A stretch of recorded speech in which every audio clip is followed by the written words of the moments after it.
ഇപ്പോൾ നിൽക്കുന്നത് Vyttila silver sand ഐലൻഡിൽ 31ാമത്തെ നിലയിലാണ്. ഒരു ഹെലിപ്പാഡാണ് ഇവിടെ ഉള്ളത്. ചന്ദർകുഞ്ച് ഫ്ലാറ്റ് അല്ലേ, ആർമി ടവറാണ്. ആർമിയുടെ ഒരു വിങ് നിർമ്മിച്ച ഈ ബിൽഡിംഗ് ഏത് സമയത്തും തകർന്നു വീഴാം. ആ തകർന്നു വീഴാൻ പോകുമോ എന്ന് കൃത്യമായ റിപ്പോർട്ടുള്ള അതിൻ്റെ 31ാം നിലയിൽ 96 മീറ്റർ ഉയരത്തിലാണ് ഞാൻ നിൽക്കുന്നത്. എന്നോടൊപ്പം ബ്രിഗേഡിയർ ജോസ് കുട്ടീൻ്റെ, അതോടൊപ്പം തന്നെ നമ്മളോടൊപ്പം ഉള്ളത് ലഫ്റ്റനൻറ്റ് ക്യാപ്റ്റൻ പോളാണ്. അദ്ദേഹത്തിൻ്റെ അനുഭവം ആദ്യം പറയും. താങ്കൾ പട്ടാളത്തിലെ ഏത് വിങ്ങിലാണ് പ്രവർത്തിച്ചത്? എത്ര കാലമായി പ്രവർത്തിച്ച്? ഞാൻ 28 വർഷം 8 മാസം മെയിൻലി അഡ്മിനിസ്ട്രേറ്റീവ് വിങ്ങിലായിരുന്നു. I was a personal assistant to senior officers. യൂണിഫോമിൽ തന്നെ എല്ലായിടത്തും പോയിട്ടുണ്ട്. എനിക്ക് north east, Sri Lanka, Indian peace keeping force, Ladakh, ഈ ഇതിനൊക്കെ പോയിട്ടുണ്ടോ? ഗ്രൗണ്ട് ലെവലിൽ പോയിട്ട് ഹെഡ് ക്വാർട്ടറിന്റെ കൂടെ അവർക്കുള്ള സഹായിയായിട്ടാണ്, അഡ്മിനിസ്ട്രേഷനാണ് നമ്മൾ വർക്ക് ചെയ്തിരിക്കുന്നത്. താങ്കൾ എങ്ങനെയാണ് ഈ ബിൽഡിങ്ങിൽ വന്നു പെട്ടത്? അതായത് ഈ ഫ്ലാറ്റ്, അതായത് ഇപ്പം നമ്മൾ മനസ്സിലാക്കിയ കാര്യം, ഏത് സമയത്തും ഈ 3 ഫ്ലാറ്റ് സമുച്ചയങ്ങൾ 96 അടി പൊക്കമുള്ള ഹെലിപ്പാഡുള്ള സ്ഥലത്താണ് നമ്മൾ നിൽക്കുന്നത്. തകർന്നു വീഴാം എന്നുള്ള റിപ്പോർട്ട് 6 വർഷമായിട്ടുള്ളത് ഉണ്ടാക്കിയിട്ട് താങ്കൾ എങ്ങനെയാണ് ഇതിൽ പെട്ടുപോയത്? ഞാൻ 1975 ആർമി ചേർന്നത്. 1978 ഞാൻ ട്രെയിനിങ് ചെയ്തുകൊണ്ടിരിക്കുന്ന കാലത്താണ് ഈ ആർമി വെൽഫെയർ ഹൗസിംഗ് ഓർഗനൈസേഷൻ എന്ന സംഭവം ഉണ്ടാകുന്നത്. അന്ന് മുതൽ ഒരു അട്രാക്ഷൻ ഉണ്ടായിരുന്നു. ആർമിക്കാർക്ക് വേണ്ടി മനസ്സിലുള്ള വികാരമാണ് സിപ്പായി ആയിരിക്കുന്ന കാലത്ത്. അപ്പോൾ അന്ന് മുതൽ ഒരു താല്പര്യം തോന്നി. ആർമി വെൽഫെയർ ഹൗസിംഗ് ഓർഗനൈസേഷനാണ്. അവരാദ്യം പണിതത് ആർക്കേപുരത്താണ്. ഇപ്പോഴും നിൽക്കേണ്ട ഒരു കുഴപ്പമില്ല അതിന്. അപ്പോൾ അത് കഴിഞ്ഞൊരു 1978 മുതൽ 2008 വരെ ആർമി വെൽഫെയർ ഹൗസിംഗ് ഓർഗനൈസേഷൻ പണിതിട്ടുള്ള എല്ലാ കെട്ടിടങ്ങളും നല്ല കെട്ടിടങ്ങളാണ്. ഒരു പ്രശ്നം ഇന്നേ വരെ ഇല്ല. 2008 ശേഷമാണ് ഇതിൽ കുറേശ്ശൊക്കെ you can call it corruption. അത് പ്രൂവ് ചെയ്യാൻ പറഞ്ഞപ്പോൾ എൻ്റെ കയ്യിലില്ല, പക്ഷേ എൻ്റെ കയ്യിൽ കുറച്ച് കടലാസുകളുണ്ട്. ദാറ്റ് വിൽ പ്രൂവ് കറപ്ഷൻ ഉണ്ടെന്നുള്ളത്. അപ്പോൾ അതിൽ നിന്നാണ് ഈ കെട്ടിടത്തിൻ്റെ സ്റ്റാൻഡേർഡ് കുറഞ്ഞു പോയിട്ടുള്ളത്. അതിനുശേഷമുള്ള ഇപ്പോൾ ഇന്ത്യയിൽ തന്നെ ആർമി വെൽഫെയർ ഹൗസിംഗ് ഓർഗനൈസേഷൻ പണിയിച്ചിട്ടുള്ള പല കെട്ടിടങ്ങളിലും പല കുറവുകളുണ്ട്. അപ്പോൾ ആർമി വെൽഫെയർ ഹൗസിംഗ് അതെല്ലാം ഹഷപ്പ് ചെയ്യും, എങ്ങനെയെങ്കിലും ഒതുക്കി തീർത്ത്. ഈ ആർമിയൊക്കെ പല യുദ്ധഭൂമിയിലും അതായത് ദുരന്ത ഭൂമിയിലും ഉണ്ടാക്കുന്ന പെട്ടെന്നുള്ള എഞ്ചിനീയറിംഗ് വർക്ക്, പാലങ്ങൾ, ബിൽഡിങ്ങുകൾ, പെട്ടെന്ന് റെസ്ക്യൂ ഒക്കെ നമ്മൾ അത്ഭുതത്തോടെ കാണാറുണ്ട്. അത്രയും കഴിവുള്ള ഈ ആർമിക്ക് ഇതെങ്ങനെ സംഭവിച്ചു? ഇത് സംഭവിച്ചത് ഒരു സിസ്റ്റമാറ്റിക് ഫെയിലിയറാണ്. ഇത് ഒരാളുടെ ആയിട്ടല്ല. അതായത് ഈ ആർമി വെൽഫെയർ ഹൗസിംഗ് ഓർഗനൈസേഷൻ എന്ന് പറഞ്ഞാൽ ഇപ്പോൾ ഈ പ്രോജക്റ്റ് ചന്ദേർകുഞ്ച് ആർമി ടവർ പ്രോജക്റ്റ് എന്ന് പറയുന്നത് തുടങ്ങിയത് വടുതല ഒരു പ്രോജക്റ്റ് ഉണ്ട് ലൂർദ് ഹോസ്പിറ്റലിൻ്റെ അടുത്ത്. അവിടെ പണി നടക്കുമ്പോഴാണ് ഇത് വന്നുകൊണ്ടിരുന്നത്. അതൊരു വട്ടിക്കോൾ പ്രോജക്റ്റിൻ്റെ പേര് ഞാൻ പറഞ്ഞു. ആ പ്രോജക്റ്റ് പണി നടന്നുകൊണ്ടിരിക്കുമ്പോൾ ഇതിൽ പ്രത്യേകത എന്താ വെച്ചിട്ടുണ്ടെങ്കിൽ ആ പ്രോജക്റ്റിന് ഒരുപാട് ഇഷ്യൂസ് ഉണ്ടായിരുന്നു. അവിടെയാണ് അന്നത്തെ defence minister A K Antony വലിയൊരു എൻക്വയറിയൊക്കെ ഓർഡർ ചെയ്തു. ആർക്കും അറിയില്ല. ഇപ്പോൾ ആർമിയിൽ പലതും അങ്ങനെയാണ്, രഹസ്യമായിട്ടാണ്. ഇവിടെ ഒരു കോർട്ട് ഓഫ് എൻക്വയറി ഒക്കെ നടത്തിയിട്ടുണ്ട് ഇതിനെക്കുറിച്ചും. ആർമി നടത്തിയിട്ടുണ്ട്. അത് ഇതുവരെ ഞങ്ങൾക്ക് ആർക്കും അറിയില്ല, 204 പേർക്കും അറിയില്ല. അത് വലിയ സീക്രട്ടാണ്. അങ്ങനെ ഇരിക്കുന്നു. അത് കഴിഞ്ഞ് ആ പണിത കോൺട്രാക്ടറും അതേ ആർക്കിടെക്റ്റും കോൺട്രാക്ടറും അതിൻ്റെ പ്രോജക്റ്റ് ഡയറക്ടറും തന്നെയാണ് ഈ പണിയും കൊടുത്തത്. അതായത് ഒരു എൻക്വയറി നടന്നതിന് ശേഷം അവിടെ 100 പ്രശ്നങ്ങളുള്ളത് കൊണ്ടാണ് അവിടെ എൻക്വയറി നടത്തുന്നത്. അതും ഡിഫൻസ് മിനിസ്റ്ററിയുടെ കീഴിൽ വരുന്നതുകൊണ്ട് defence minister A K Antony തന്നെയാണ് എൻക്വയറി ഓർഡർ ചെയ്തത്. ആ ഓർഡർ ചെയ്ത് കഴിഞ്ഞിട്ടും ഇതൊക്കെ കഴിഞ്ഞിട്ടും അതേ ടീം, അതായത് ആർക്കിടെക്റ്റ്, കോൺട്രാക്ടർ, പ്രോജക്റ്റ് ഡയറക്ടർ, ഈ ആർമി വെൽഫെയർ ഹൗസിംഗ് ഓർഗനൈസേഷൻ കൊച്ചിയിലൊരു ഓഫീസുണ്ട്, മറൈൻ ഡ്രൈവിൽ, പ്രസന്ന വിഹാറിൽ, നമ്മൾ അവിടുത്തെ പ്രോജക്റ്റിൽ. അപ്പോൾ അതേ ടീം തന്നെ വീണ്ടും ഇവിടെ ആ കോൺട്രാക്ട് കിട്ടണമെന്നുണ്ടെങ്കിൽ ദർ ഷുഡ് ബി സംതിങ്. നമുക്ക് സംശയിക്കാനേ പറ്റുള്ളൂ. ഏകദേശം എത്ര കോടി രൂപയുടെ സംഭവമാണത്? ഇത് ഒരു 126 വരെ പണി തീർത്ത് നിർത്തിയപ്പോൾ, അതിനുശേഷം നടത്തിയിട്ട് ഇപ്പോൾ AWHO പലമാതിരി പറയും. കാരണം AWHO ആദ്യം പറഞ്ഞു 96 നിന്ന് ചില സാധനങ്ങളൊക്കെ വേണ്ടെന്ന് വെച്ചു. അല്ല,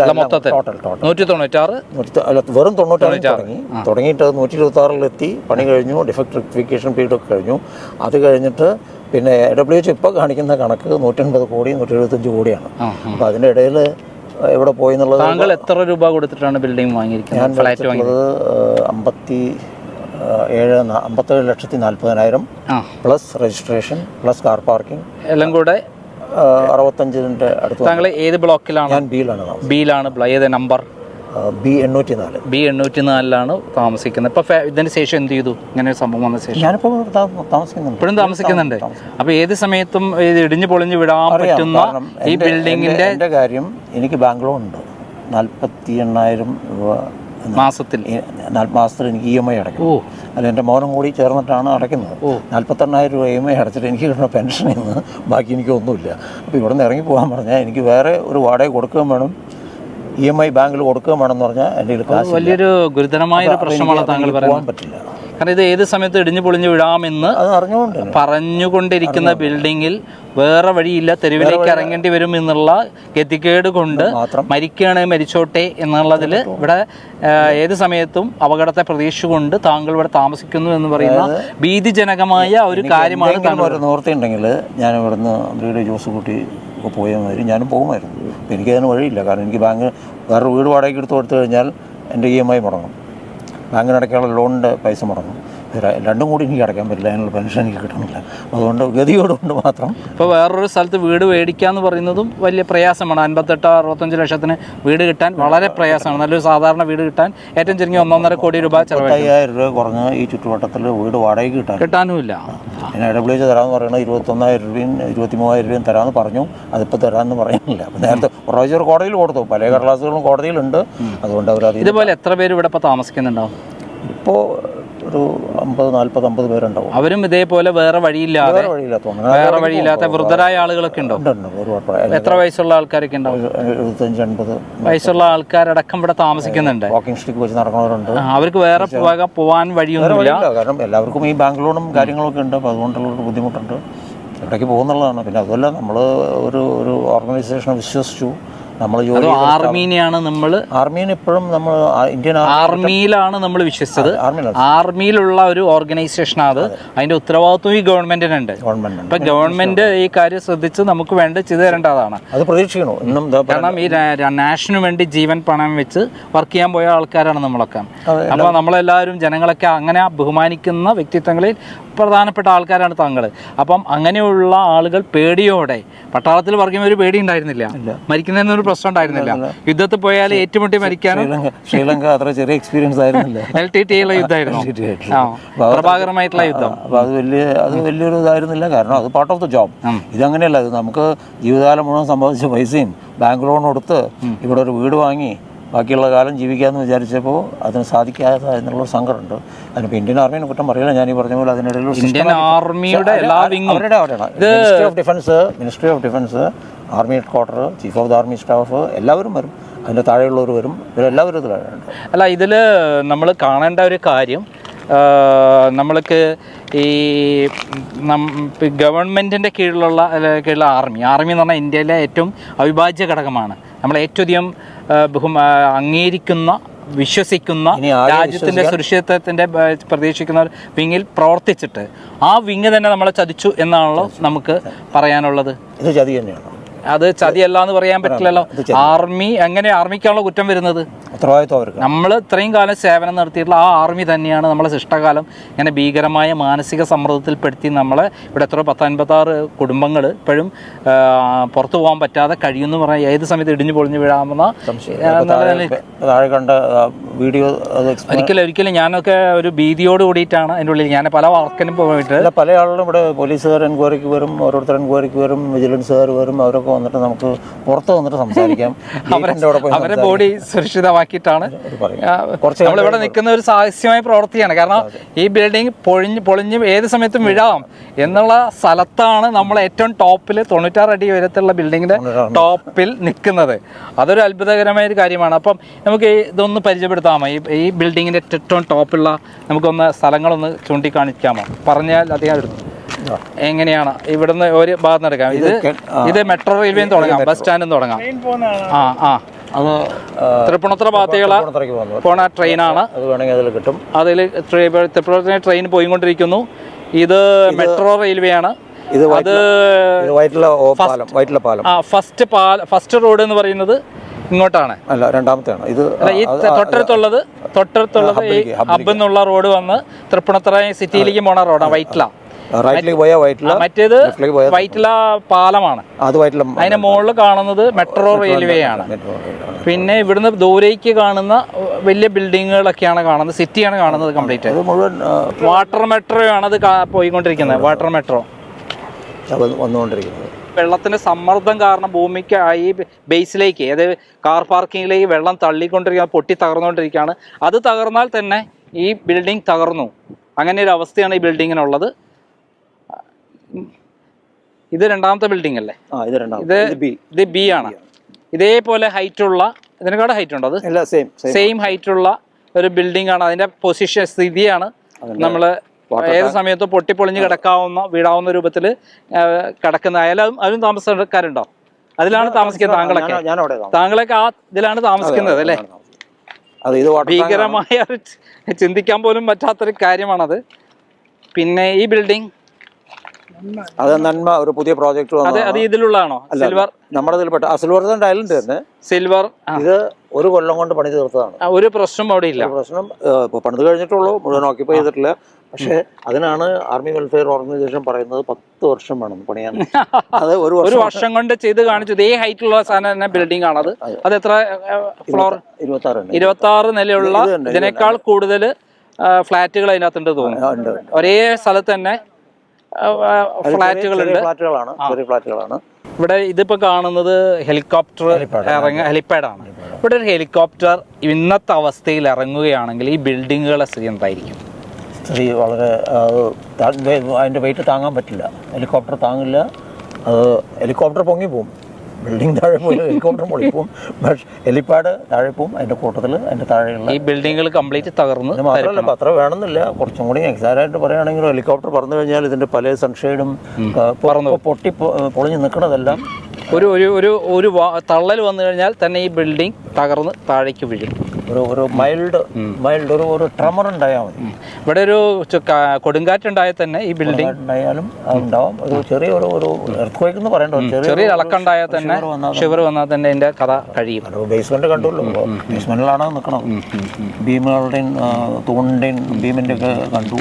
അപ്പോൾ അതും അതിൻ്റെ നീളവും അതിനിടയിൽ സപ്പോർട്ടില്ല എന്നുള്ളത്, അതായത് അതിൽ ഡിസൈനിൽ തന്നെ ഫ്ലോസ് ഉണ്ട്. അത് എല്ലാ എഞ്ചിനീയേഴ്സും പറഞ്ഞിട്ടുണ്ട്. ഇവിടെ കൊച്ചിയിലെ ചീഫ് എഞ്ചിനീയർ റിപ്പോർട്ടുണ്ട്, MES ഉണ്ട്. ചീഫ് എഞ്ചിനീയർ ബ്രിഗേഡിയർ റാങ്കാണ്, സിവിലിയനാണ്. അങ്ങനെ എഴുതുന്നുണ്ട്. ഇതിന് പലയിടത്തും തൂണില്ലാത്ത സാറ് റിപ്പോർട്ട് പഠിച്ചു കാണും ചിലപ്പോൾ, ചീഫ് എഞ്ചിനീയർ അളഗിരി സ്വാമിയുടെ. പബ്ലിക്കിൽ വേണ്ടല്ലോ, പബ്ലിക്കിൻ്റെ കയ്യിൽ ഒന്നുമില്ലല്ലോ. AWH കൊണ്ട് ഒന്നും പബ്ലിക്കിൻ്റെ കയ്യിലില്ല, എൻ്റെ കയ്യിലുണ്ടാവുള്ളൂ.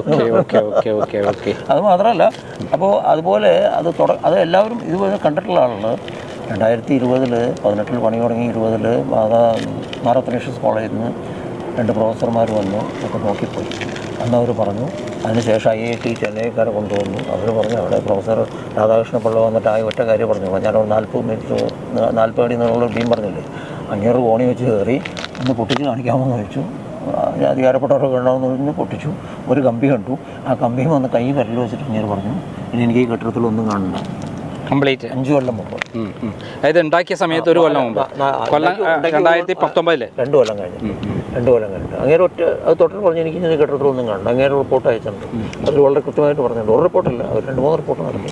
പിന്നെ അതിനിടയ്ക്ക് വേറെ ഇതിന് ആർമി വെൽഫെയർ ഹൗസിംഗ് ഓർഗനൈസേഷൻ എപ്പോഴും ബ്യൂറോ വെരിറ്റാസ് ഇന്ത്യ ലിമിറ്റഡ് എന്ന് പറഞ്ഞ വലിയ മൾട്ടിനാഷണൽ കമ്പനിയൊക്കെയാണ്.